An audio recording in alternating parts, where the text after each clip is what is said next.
여러분, 한번 상상해 보시죠. 서울 강남 한복판, 그 수십 층짜리 마천루들이 빽빽하게 들어선 도심에서 거대한 건축 공사가 한창입니다. 공사장 가림막 너머를 딱 들여다보면 아파트 7층 높이에 육박하는 무려 20m 깊이의 거대한 절벽이 파여 있어요. 20m면 정말 어마어마한 깊이죠. 맞아요. 중력의 법칙에 따르면 그 깎아지른 듯한 흙벽은 당장이라도 무너져 내려서 바로 옆에 있는 빌딩이랑 도로를 집어삼켜야 마땅하거든요. 그런데 신기하게도 그 거대한 흙더미는 미동조차 하지 않고 완벽하게 버티고 있죠. 도대체 무엇이 이 거대한 자연의 힘을 거스르고 있는 걸까요? 바로 그 보이지 않는 힘의 균형을 만들어내는 것이 현대 지방공학의 정수라고 할 수 있습니다. 우리가 아무 생각 없이 걷고 있는 아스팔트와 빌딩 숲 아래에는 지금 이 순간에도 흙이 막 무너지려는 엄청난 압력과 이를 억제하려는 인간의 기술이 치열한 역학적 줄다리기를 하고 있거든요. 네, 맞습니다. 그래서 오늘 우리가 딥다이브로 파헤칠 핵심 내용이 바로 그 역학적 줄다리기의 두 주인공, 도심지 굴착과 비탈면 안정화를 위한 두 핵심 공법인 소일 네일링과 어스앵커의 역학적 정량적 비교입니다. 이름만 들으면 무슨 건설 현장의 복잡한 외기어 같지만 사실 이 두 가지 기술이 없었다면 우리가 매일 출퇴근하는 거대한 지하철역이나 도심 속 깊은 지하 주차장은 아예 존재할 수도 없었을 겁니다. 자, 그럼 이 내용을 본격적으로 파헤쳐보죠. 먼저 1번 슬라이드를 보시죠. 20m 깊이의 굴착 단면도가 보이는데요. 두 공법의 시각적 차이가 아주 뚜렷하네요. 방향 자체가 완전히 다릅니다. 소일 레일링은 수동적이고 어스앵커는 아주 능동적이죠. 아, 능동적이다, 수동적이다. 일단 알겠습니다. 그런데 도면 하단에 그 암호 같은 기호가 적혀 있더라고요. FS 기호가 있고 그 옆에 1.5보다 크거나 같다. 이렇게 적혀 있는데 이건 도대체 무슨 뜻인가요? 그건 공학의 가장 기본이자 생명줄인 안전율, 팩터 오브 세이프티를 의미합니다. 쉽게 말해서 구조물이 견뎌야 하는 최소한의 안전 기준이죠. 흙이 무너지려는 힘보다 우리가 설치한 구조물이 버티는 저항력이 최소 1.5배 이상 강력해야 한다는 뜻입니다. 1.5배의 넉넉한 여유가 있어야 우리가 그 위를 안심하고 걸어 다닐 수 있다는 거군요. 이제 이 페이지의 내용을 살펴보겠습니다. 방금 말씀하신 그 수동적 보강과 능동적 보강의 원리가 대조되어 있는데요. 네, 철학의 차이라고 볼 수 있죠. 제가 이 비유를 한번 들어볼게요. 그러니까 소일 레일링은 흙에 철근을 잔뜩 박아서 거대한 콘크리트 덩어리처럼 한 몸으로 만드는 것이라면 어스앵커는 벽에 아주 팽팽한 스프링을 당겨서 걸어두는 것과 같군요. 와, 기발한 비유네요. 정확합니다. 소일 레일링은 흙과 철근을 한 덩어리로 묶어버리는데 재미있는 건 집안의 미소한 초기 변이, 즉 아주 미세한 움직임이 발생해야만 비로소 저항력이 생긴다는 점입니다. 아, 흙이 약간 움직여야만 힘을 쓴다는 거네요. 그래서 수동적이군요. 맞습니다. 반면에 어스앵커는 설치 즉시 강연선을 기계로 확 당겨버립니다. 이걸 프리스트레스라고 하는데요. 구조물에 적극적인 압축력을 부여해서 초기 변이 자체를 원천 차단해버리는 겁니다. 흙이 움직일 생각조차 하기 전에 먼저 선빵을 치는 거네요. 다음 3번 슬라이드를 보시죠. 소일 네일링의 해부도가 나와 있습니다. 공식들이 막 적혀 있는데 전체 길이 L이 0.7H에서 1.0H라고 되어 있네요. 네, 여기서 H는 굴착 대상 구조물의 전체 높이를 의미합니다. 즉, 전체 높이의 70%에서 100% 정도 길이를 소일 레일링 철근의 길이로 쓴다는 뜻이죠. 아하, 10m를 파면 7에서 10m짜리 철근에 박는다는 거군요. 그런데 그 밑에 지배 영역 공식이라고 해서 SX 곱하기 SY. 이건 뭔가요? 수평 수직 뭐 이런 건가요? 네, 맞습니다. SX와 SY는 각각 네일의 수평, 수직 설치 간격을 뜻합니다. 보통 1.0m에서 1.5m 간격으로 조밀하게 봤거든요. 즉, 네일 하나가 흙 속에서 마찰력을 감당해야 하는 면적, 자기의 책임 면적을 명쾌하게 풀이한 공식입니다. 네일 전 구간에서 마찰력이 발현된다는 점이 핵심이죠. 전 구간에서 마찰력이 생긴다. 자, 이제 4번 슬라이드로 넘어갑니다. 어센커의 해부도를 소일 네일링과 대조해 놓았는데요. 여기서 제가 아주 날카로운 질문 하나 던지겠습니다. 네, 해보시죠. 아까 소일 네일링은 전 구간에서 마찰력이 생기잖아요. 그런데 왜 어센커는 파괴가 예상되는 앞부분, 즉 자유장 구간에서는 마찰력이 없고 저 깊은 안쪽인 정착장 구간에서만 마찰력이 생기는 거죠? 와, 정말 좋은 질문입니다. 여기서 정말 흥미로운 점은 엔지니어들이 굴착 벽면 근처의 흙을 철저하게 불신한다는 사실입니다.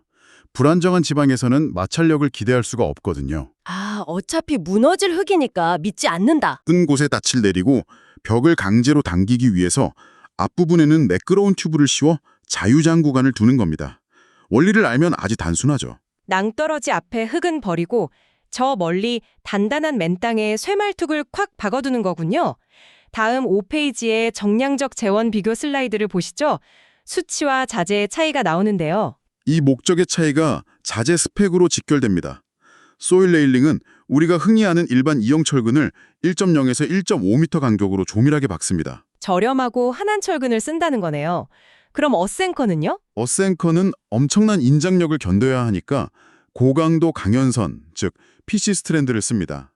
간격도 2.0에서 3.0m로 넓게 설치하고요.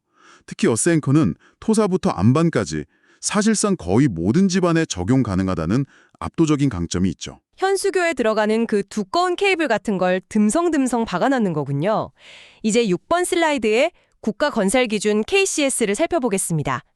설계 기준을 보니까 국가에서 아주 엄격하게 통제를 하고 있네요. 네, KDS 11751과 KDS 116.00 기준을 보면 아주 디테일하게 규제하고 있죠. 제가 눈에 띄는 게 어센커의 자유장 최소 길이 규제입니다. 일반 집안에서는 무조건 4.5m 이상, 안반에서는 무조건 3.0m 이상 텅 빈 자유장을 두라고 되어 있더라고요. 왜 이렇게 국가에서 최소 길이까지 엄격하게 법으로 정해두는 건가요? 그게 만약 자유장이 너무 짧으면 앵커가 팽팽하게 당기는 그 어마어마한 하중이 불안정한 집안에 고스란히 전달되기 때문입니다. 헉, 그럼 오히려 흙이 더 빨리 무너지는 거 아닌가요? 맞습니다. 그래서 앵커 하중이 불안정한 집안에 전달되는 것을 막고 반드시 파괴 예상면 바깥쪽 안전지대에 정작장이 위치하도록 보장하기 위한 필수적인 안전장치인 겁니다. 생명줄의 길이를 법으로 강제해 둔 거죠. 살리려고 던진 동아줄이 내 목을 조르지 않게 막아주는 거군요. 다음 7번 슬라이드는 현장 시공 시 3대 핵심 유의사항입니다. 변위, 지하수, 유지 관리 문제가 나와 있네요. 여기서 아까 말씀드린 공식 기호, 델타, 즉 허용 변유가 등장합니다.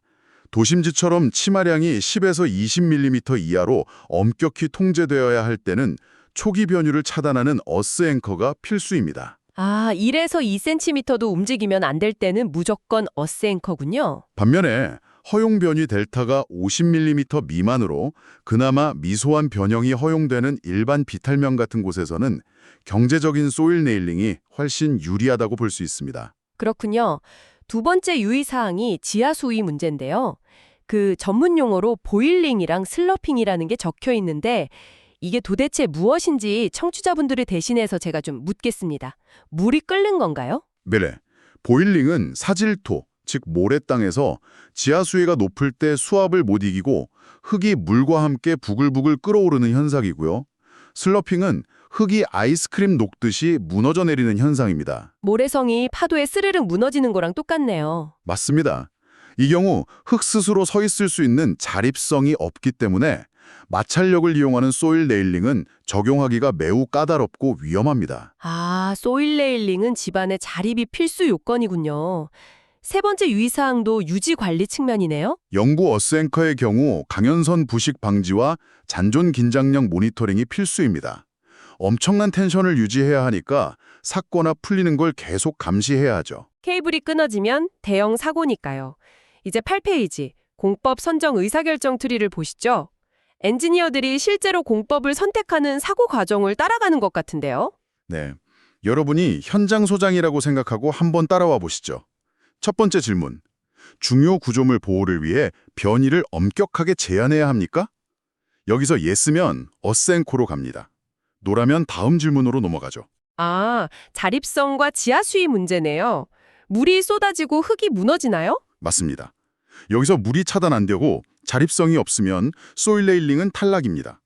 하지만 자립성이 있다면 yes로 넘어가서 마지막 질문, 경제성과 영구적 안정화 요구 여부를 따져보는 거죠. 여기서 경제성이 중요하다면 소일 레일링이 최종 선택됩니다. 와, 이렇게 예스, 아니요 흐름을 따라가니까 제가 직접 엔지니어가 되어서 현장 조건을 대입해보는 것 같아 몰입감이 엄청나네요. 다음 9번 슬라이드는 핵심 요약입니다. 스펙트럼으로 보는 보강공법이라고 되어 있어요. 네, 두 공법의 본질적인 성격을 정의한 거죠. 제가 이 요약 문구를 읽고 진짜 감탄했잖아요. 어센커는 공간을 지키기 위한 강제적 개입, 액티브고 소일 레일링은 흙 스스로 버티게 돕는 조력자, 패시브라는 이 표현이 두 공법의 스펙트럼을 완벽하게 보여주네요. 이 스펙트럼을 큰 그림, 비거 픽처로 이해하시면 됩니다. 얕은 굴착이나 비탈면에서는 소일 레일링이 조력자로 나서고 깊은 대심도 굴착이나 도심지에서는 어센코가 강제적으로 개입해서 구속하는 거죠. 마지막으로 10번 슬라이드를 보시죠. 안전하고 경제적인 집안 설계의 완성, 최종 프로젝트 요약입니다. 네, 오늘 내용의 최종 잣대 3가지 키 디터미넌트입니다. 현장의 집안 조건, 즉 자립성이 어떠한가, 그리고 지하 수위는 통제가 되는가, 마지막으로 허용 변이량 델타가 10에서 20mm 수준이냐 아니면 50mm 미만이냐, 이 3가지가 최적의 보강 공법을 결정하는 겁니다. 결국 비용과 안전 사이에서 최적의 타협점을 찾는 거군요. 맞습니다. 오늘 살펴본 이 집안 보강 기술들은 단순한 막대기나 밧줄이 아닙니다.